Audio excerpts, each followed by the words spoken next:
Good evening and welcome to The Point. Africa, a very rich continent in all kinds of resources. Really, we are very, very blessed in this continent. This evening with a distinguished gentleman, we'll be discussing Africa past, just a touch on the past, the present, and more importantly, the future prospects. With us this evening is Dr. Mejdi السعدني, who is the former economic consultant for the Comoros Republic. A pleasure to have you with us among so many other titles. Thank you. Thank you. This is a very, very rich continent. And whenever I talk about Africa, I'm really torn in half between we're very rich, yet very poor. When are we going to reach a stage where we say we're rich, full stop? We can say that we are rich. Okay. I mean, talking wise, yes. Africa is a rich continent. Yes. But to be in that level, there are many things which stop that from happening. Okay.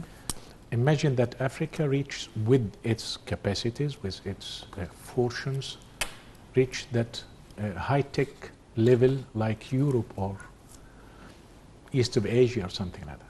Yes. It would be the target market for all the Asian, European and American producers. So many people are pushing Africa down and keep it as that, the source or supplies, just to keep it like that. But things happened in the African continent recently. Maybe in the past, we talk about the 50s, when the Egyptian revolution happened in 1952. Yes. We were the leader of the continent. And in the leadership in that time, move in direction of helping every nation in order to get its independence. Yes. Then we became as, they were looking to us, the big brother. Okay. Later on, in a certain stage, we looked out of Africa, so we lost our prestigious situation there. And in that time, a lot of African countries' leaders were mature enough to look to us as an equal, not the big brother as before. The present time, the leadership, the Egyptian leadership in the present time, they don't play that role of I'm the big brother or I'm just someone in the corner of the continent. No.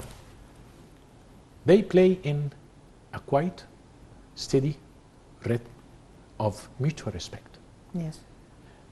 That makes the leaderships of the African countries look to Egypt back in a very respectful way. And they look forward to us to help. Of course, it was our background, our backyard. Yes. And in that backyard, we leave it for a long time for other countries or other areas or lobbies like the Israeli, the Chinese. That was a good playground for other influences. Now they depend on us to not to lead them, no, just to cooperate, tete-a-tete, head to head. We are not the upper hand, they are not the lower hand. Especially, there are some high points and heavy points like South Africa, Nigeria, and in Sudan, after and before division. So now it is the right time to take our place in the African continent. Especially, we have a better way to contact with the other worlds, like I'm talking about like Asian, European, and American. Yes. And by all means, still the European look to the African continent's countries as former colonies. So Italia, till now, they claim some ideas or claim some dreams. Yes. But that doesn't go for Egypt. This is why, if Egypt speaks on the name of Africa, it sounds more powerful, more effective. So we can say that through Egypt, relationship with African countries in general, or African Union, we can represent the African interest in the world, or in front of the world. Even we can get involved in any, let's say, special relationship between China as a giant economy, yes, and West side African consolidation countries, or yes, COMESA or others. yes, We can play a role which is, now it's the time. It's for our sake and for Africa's sake. In our tenure, throughout the tenure of our chairmanship of the African Union, and worth noting that we were a member, we were removed, and then we went back again, and then we became the head of the chairman of the African Union for a while. Were we capable of uniting the Africans, setting a strategy, unifying a goal? Because one way to move forward is to have one goal, one objective, one vision. Has Africa reached a stage whereby we have one mission and vision for the continent? See, to have one vision, yes, we can have one vision. To have one dream, yes, all the African countries can have one dream. But can we do it? This is the question. Can we do it? No. Why not? Not in the not in the present time, and not for a generation or two. Why? Because if we look to the European experience, Yes. all the bloody wars that happen between the countries ends after like a couple of 100 years, and then they start to realize that it's the only way to stay next to each other, to be neighbors, not to be competitors. That after a long time. Africa has a different thing. The African countries, they don't have a world war like First and Second World War in Europe. Moreover, Africa, it's not one continent. It's one continent, but it's not nations. You know, you can find a race or tribes divided between 3 or 4 or 5 countries, and you cannot unify them. You cannot create one. You can have the dream, but you cannot create one nation.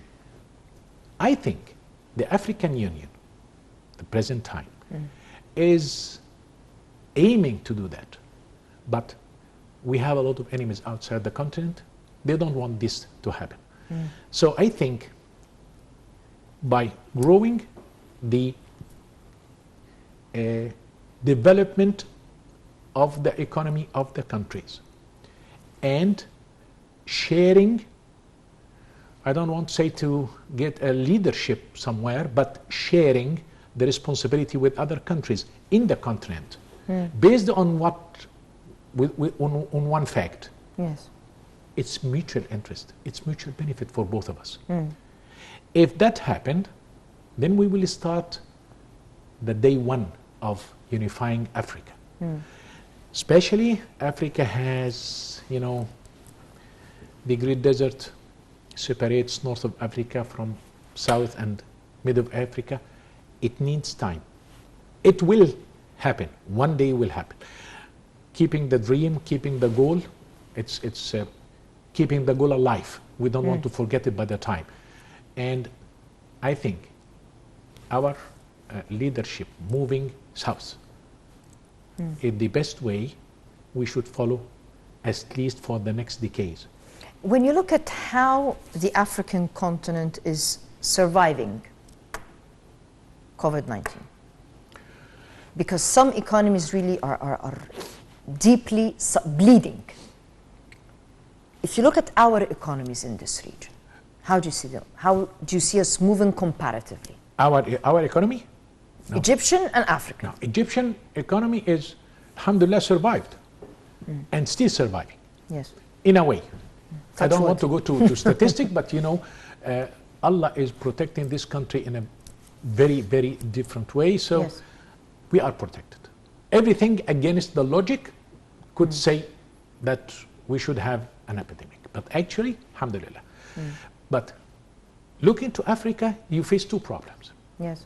The first problem that you don't know how much or how far the COVID-19 is spreading in the country, and how much it's affecting the economy, because most of them are, I can't say primitive, but they are just a beginner in the economical development. So you don't have exact figures. How many? What did the effect? How many they need? For example, the WHO. If you ask WHO how many doses you need for vaccine for Nigeria, they don't know, because Nigeria did not give them the exact numbers. And the same for every country, or most of the countries. So we survived. Africa will survive in a way, because we are not, I don't want to put it in a legendary thing, but the Africans had suffered different kind of diseases and epidemics during the centuries, which give them a better immunity. So I think they will survive. But the impact, economical impact, nobody can figure it out now. We will know that in a couple of years. But sometimes a problem could be turned into something useful. There is a window of opportunity. As the world is suffering, as economies are locking down, is there an opportunity, a window of opportunity for Egypt and Africa to move in? In other words, there is a food shortage problem.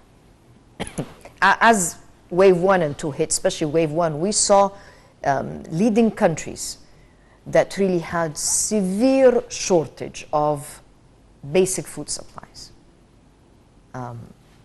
Alhamdulillah, we did not have that. Touch wood, we did not have that problem.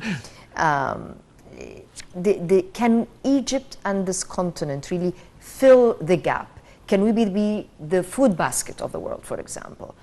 Can we be the mineral basket of the world? I mean, lots of natural resources. Let us not forget you have a wealth of human resources. Can we fill the gap? Is there an opportunity for us? Statistical wise, yes, we can. But the problem is not that having the sources. The problem is how you can manage the sources in the better way in order to reach your target. So you say that from the bad things, good things comes out. This is true. The point is, how can we, and when I said we, I mean the Egyptian mind capacity, how can we manage the crisis in order to get most of the African countries to the table and we sit together and talk and discuss and reach an agreement. You know something, it's not funny, but in Europe, the European community from day one had several meetings mutual studying, universities, talking about the COVID-19 all the time in order to find a way around or to solve it. Nothing happened in Africa. It's all like, individual action. Okay, Egypt is doing that, South Africa is looking for that, but when we took the chairmanship of the union, there was some effort to try to collectively do. Maybe not necessarily all of us, but most of them. It's a start. There are some differences. Yes, but we have to have most of them together, because one vote said no could break everything.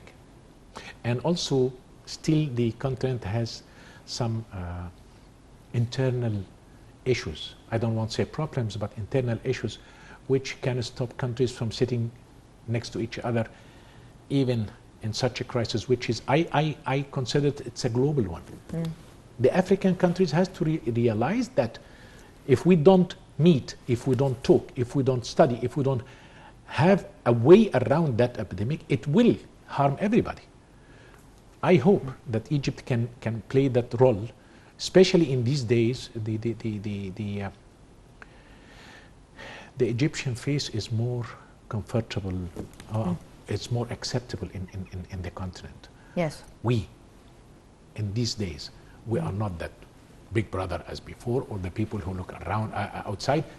We are now in the middle, and moving step by step in a very assured way to strengthen the relationship. So I think we can reach something, but don't forget that political issues like what happened in Libya, what happened in south of Sudan, the racial conflicts between countries also could reflect on the efforts in order to gather these people in one table in order to discuss it. But I think it will have, it is a must. One day those people or this leader or these countries will find one fact on face. We have to sit and we have to solve. Can the momentum, the energy of the future generations, the young people, the youth, because this continent is blessed with a lot of people from the younger age, can the cosmopolitan, the global, the social media, which really removed any barriers that were erected in the past, can this get the young generation to maybe think and operate in a different fashion in the future? We have to recruit Al-Azhar.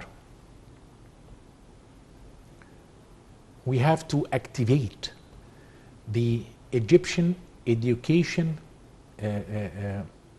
prospects in the African continent as it was before. Yes. You may look in the past, 50 or maybe more than 50% or more of the leaders of the African continents were educated either in other or Egyptian universities. Or at least they have a higher education in our universities. So I think we have Cairo University in Khartoum. Yes. We should have more than one Cairo University somewhere else. We have Al-Azhar and we have some branches. Okay, why we don't open branches for Al-Azhar in some, especially in West Africa? Yes. We should not give a space for expansion for other ideas, especially as you mentioned, there's no barriers. So instead of giving them the info, the information on social media, let's teach them. Teach them by universities, branches of all the Egyptian universities everywhere. We open our doors for scholarship for all Africans to come and study. You know, when they come, when they study, when they eat our food. I know one of the presidents, and this was true.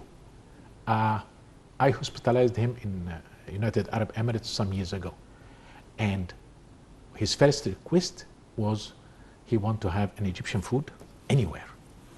Alhamdulillah, there was a restaurant there. I get him an Egyptian food. He said, this food, I live on it for 5 years while studying in Egypt. It's a bit different. When you study in Egypt, you create a bond with Egypt. Egypt, land, soil, Nile, culture, people. So if we got these people in our university, in our schools, in our institutes, teach them what it should be good for their countries, they will be ours. And they will be very beneficial for their countries, and they keep it for us. I don't want them to pay me back, but at least I know how they think. I train them what is good. As we did in our country, we give you what is the best, you do it in our countries, in your countries. This is the best way. So we can use our situation, our capacity. We have many universities. And again, Al-Azhar is very important. It plays a very, very good role. We should not let them go to other areas to know about Islam or Islamic religion. No, it's in Al-Azhar. They respect it. Let's open our doors again and again, and for free.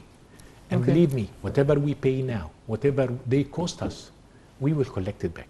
Collect it back not in money, in a respect, in a cooperation, and any cooperation with any African country will give us a lot of momentum, which can push the the Egyptian economy to a peak which we don't dream with.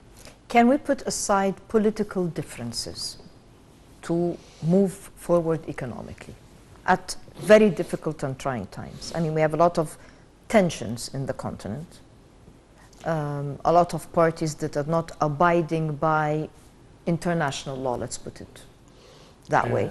Can we put the differences? Can our economic goals get us to see eye to eye and overcome any differences to move forward economically in the interest of every party concerned?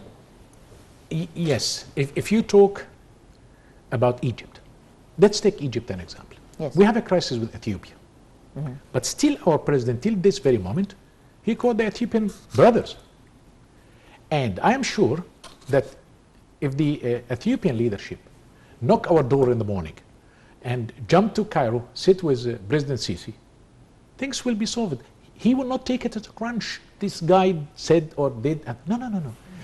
I think our political regime with a theory of let's not fight, let's get the people close. Let's build. Let's build, let's respect. We can cross these barriers, but you have only one Egypt in the continent. South African, you need other pragmatic rulers or theories of power. Egypt can, maybe South Africa, maybe Sudan in the new regime, but still now we have a problem in the west of Africa between Sahara, Mauritania, Morocco, Algeria. And the sad thing that every country took a side and they didn't look. What would happen if we leave this side and take the other side?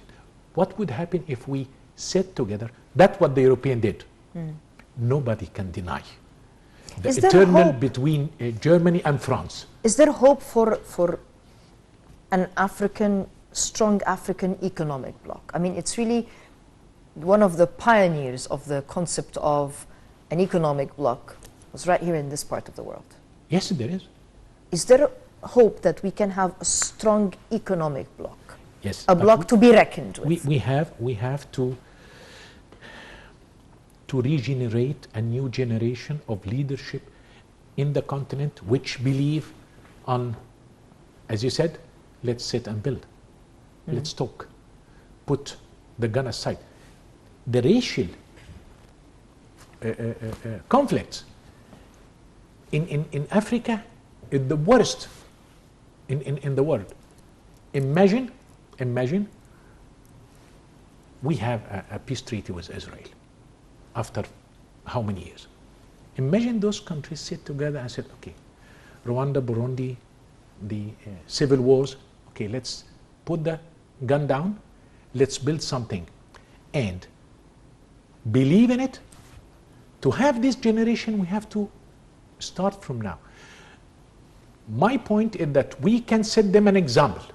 Actually, what Sisi is doing is setting an example for the other leader. It's not a matter of fighting. It's not, we have the capacity to attack, to start a war, whatever. We have the capacity. We have the way to do it.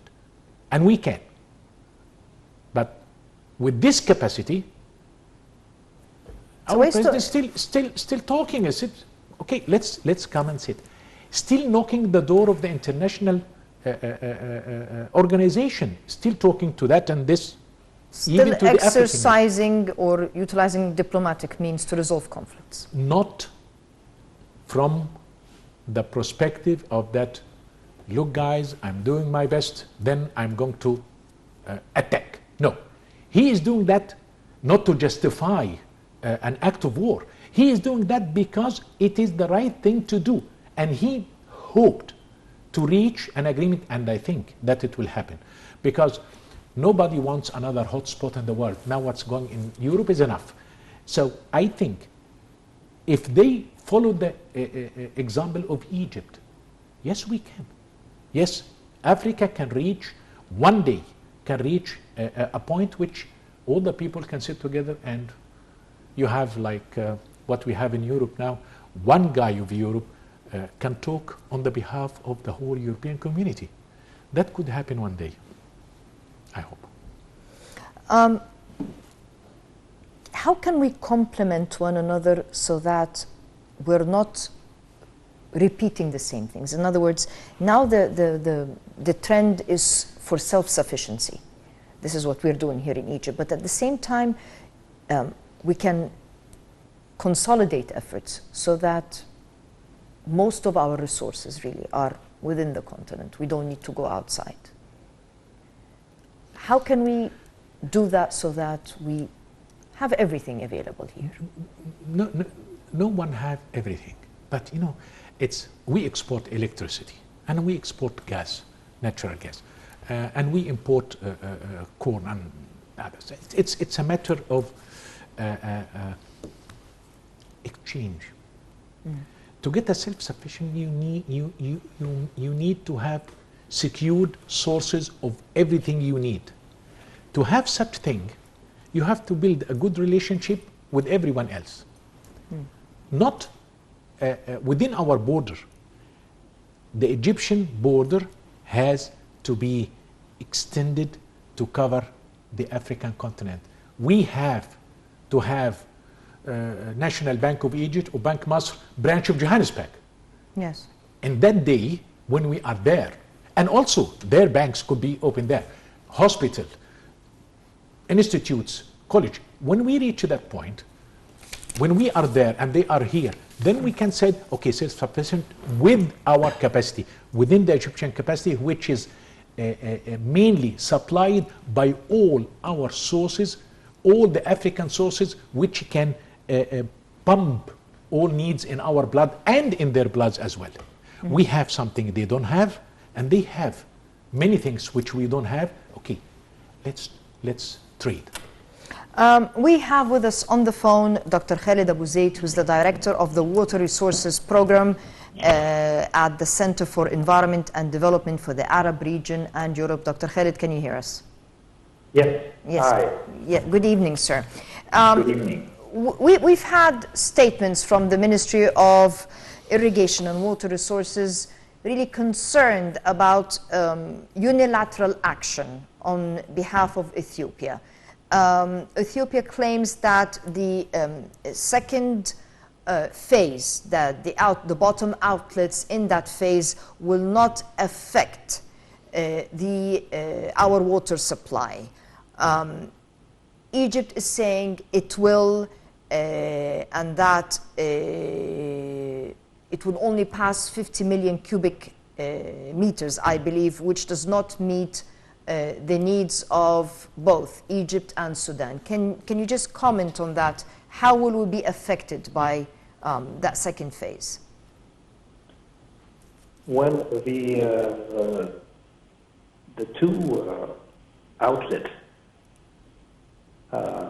cannot pass the flow during the same time that it arrives. So let's say that the flood comes in the months of July, August, September, and a little bit of October. This is the majority, 80% of the whole flood of the year comes during this period. This is the highest peak of the flood of the Blue Nile. When you constrict the flow to just these two outlets, the total flow will not pass during that same period. The Ethiopians may be thinking that, oh yes, it might pass the flow, but it may be distributed all over the 12 months of the year. This is completely different than passing the flow when it comes during the flood months. And this is very critical for Sudan, for instance, because they depend on the flow that comes, and they use it. They take their share right away from the river with a little bit of storage, because they don't have that big of a storage like Egypt does in Lake Nasser. So they may be more affected even. The other problem is that nobody knows if they would be using, nobody knows if the flood is going to be a high flood or a low flood. It may be a drought year, and we don't know if it's a drought year, for instance, unless the year is over. So, or the flood season is over by the end of the month of October or so. So, and the rules for operation and filling are not clear. They are not agreed between the three countries. And because of that, we don't know what Ethiopia is going to do. What is their strategy for filling, for instance? Are they going to open those two outlets even wide open? Are they going to close some of them? When are they going to open them? At the beginning of the flooding season or at the end of the flood season? We don't know. The countries have not agreed. There is no written binding agreement between the three countries that says exactly what will happen. So the countries may be affected in so many different ways depending on what Ethiopia thinks or decides how and when and how much to fill and to operate the dam. We don't even know what height are they going to raise the middle part of the dam in order to allow for the filling. They say that they are planning to fill 13.5 billion cubic meters during this season, this flooding season. But we don't know if the construction will allow them to do that. Are they going to be able to... Dr. Khalid, there were concerns about the construction itself and whether the dam will withstand such filling. If it's a high tide, will the dam withstand this filling? That's also another issue, of course. People are also doubting that the strength of the construction, the concrete needs time to harden. So from one point of view, we don't know if this rapid construction of the dam will be safe enough to hold this amount of water before it hardens. And that's also in addition to the stability of the whole dam, of course, and people are doubting the stability of the whole dam. And that's another important and critical issue, which has to do with sharing the information of the safety and the geotechnical and soil and foundation information of the structure of the dam itself. Can such unilateral actions be accepted at this juncture? Because really it's not water, it's our life. Of course. I mean, it cannot be withstood with such a huge dam with an oversized storage capacity of 74 billion cubic meters of water, which is far, far more than what is needed to generate the hydropower that is planned. It is very critical to have unilateral actions on a main source of water for the downstream countries such as the Blue Nile. This is very critical, and in such big and large projects, impact assessment studies have to be done, which was not done yet, and also agreed plans and agreed rules and regulations for filling and for operation. The operation is even more important because the countries downstream may be affected during the drought years. Yes. And this drought year may come maybe 10 years down the road, and it may be affected by what is happening now, by the rules of operation now, by the rules of filling now.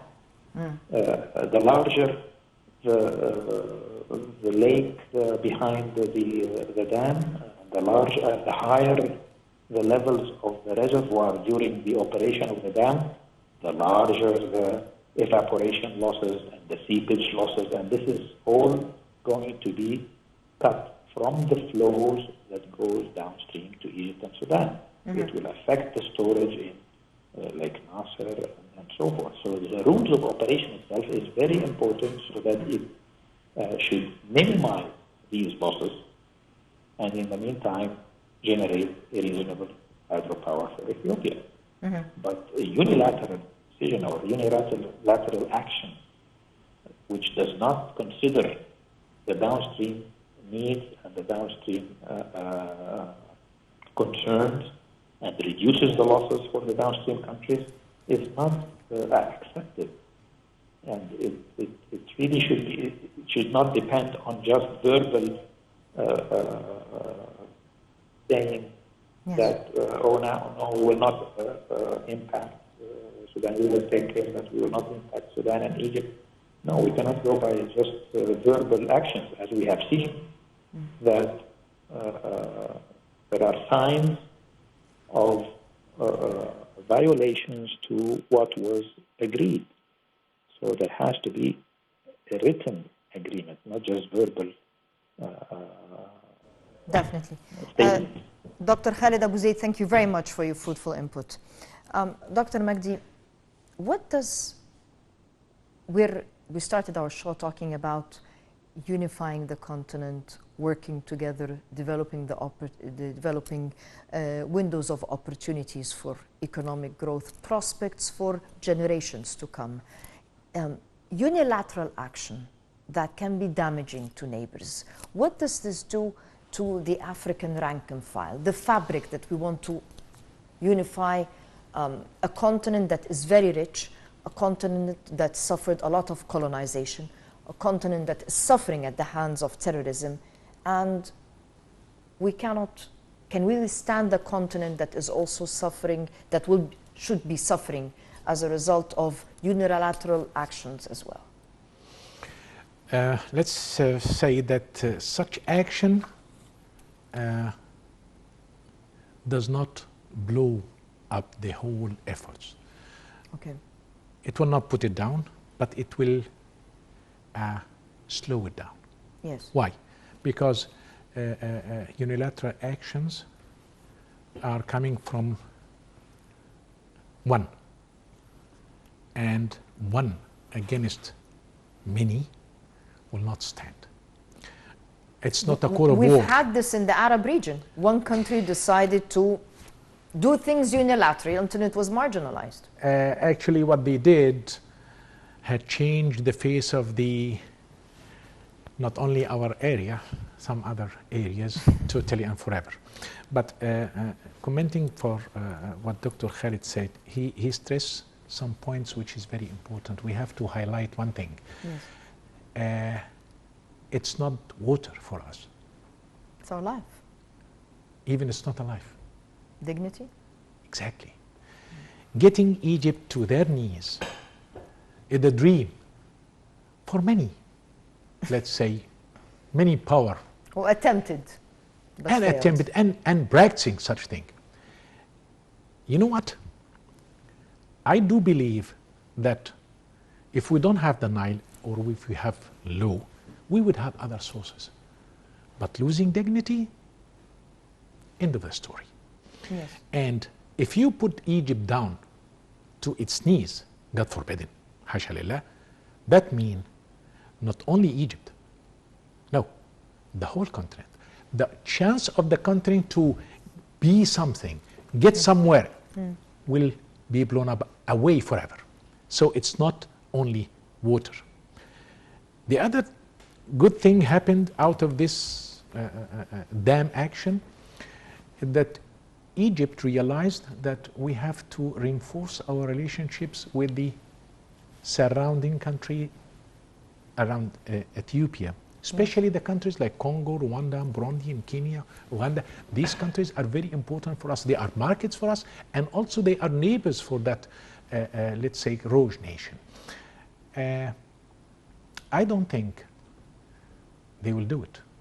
And let's verify a dam in Egypt, not like a dam and a source of Nile like Ethiopia. The dam in Egypt was calculated very carefully. Yes. And also we have to consider that it's not affecting anyone's life. The climate changes during the last decades is different. If we can, in the past, we can expect the flood will be 1 or 2 or 3 or 4, whatever level is. Now we can't. As Dr. Khalid said, nobody knows what will be the other flood, the coming flood. Maybe it's dry, maybe it's poor flood, maybe it's a high flood. And what would happen? Nobody knows. This is the point. That dam, according to the Ethiopian people, according to international experts, they said it was not calculated in the right way to face, let's say, high flood. And when I say high flood, means high flood over the head of the dam itself. Not only Ethiopia will be damaged, also Sudan. What the Ethiopian knows for sure that their country will not be damaged as Sudan, because the water is the flood. If something happened wrong to that dam, Sudan and Egypt will be harmed. South of Ethiopia, it's 57 kilometers from Sudanese port. So the rest of Ethiopia will not suffer. We will suffer, Sudan will suffer before us. They didn't calculate it, and this is why I think they want us to help them to solve the dam in a dramatic way to get out of them from that disaster. This dam, it is a disaster. And Dr. Khalid said, very important point. They don't know. If they don't know, how can you build something and you don't know? What would happen if the flood rate is like XYZ? What would happen? You will open to let 13 million cubic meter or 15 million. What could happen if it's more or over? By the way, we have a slight problem like that when we made Mafid Tushka. Because we were afraid that the water level in Nasser Lake would cross 176 meter or so. Yes. So they make Mafid Tushka just in case if we have something serious to the dam, they don't have. This is why I think you can call me optimistic. It will solve itself. God willing. Inshallah. Thank you very, very much for joining us this evening on To The Point. I'd like to thank you, the viewers. We'll see you same time next week. Until then, good.